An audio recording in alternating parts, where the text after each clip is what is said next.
you must use Technegas. People who are using other agents, like xenon, for example, it's a mistake. It's not state of the art. And you cannot do that to your patient, because the patient, you have to offer what is best technically, but also the product you are using. So, and the way now, it's almost impossible to miss a pulmonary embolism now. If you use the Technegas and if you use also the spec, you cannot use planner. We don't use it anymore, and it's not state of the art. And the other thing is, if you detect a pulmonary embolism on a patient, you must do not later than 3 months a new study, because a lot of those patients, they will have another pulmonary embolism, and in many cases it will be in the same area. So if you have not done this basic study after you detect a pulmonary embolism, you could get in trouble, and the patient is. The other thing is, the specialists who make the report must be binary.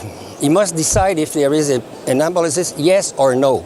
Probability, it's a mistake.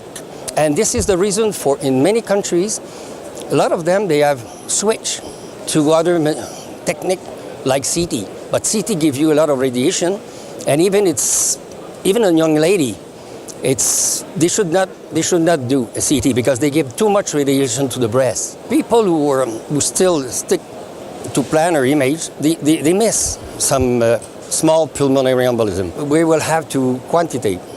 We will have, in very next future, all study that we will do with SPEC and with Technegas also, we will have to give numbers. We will have to quantitate.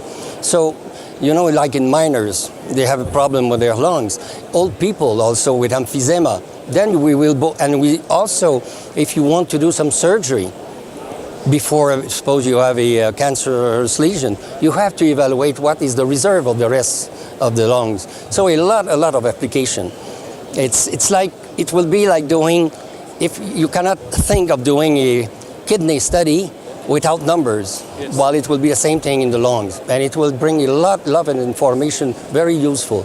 So instead of doing spirometry, you will use nuclear medicine. The Technegas is really state of the art, and it's an obligation for the nuclear medicine specialist to use this technique.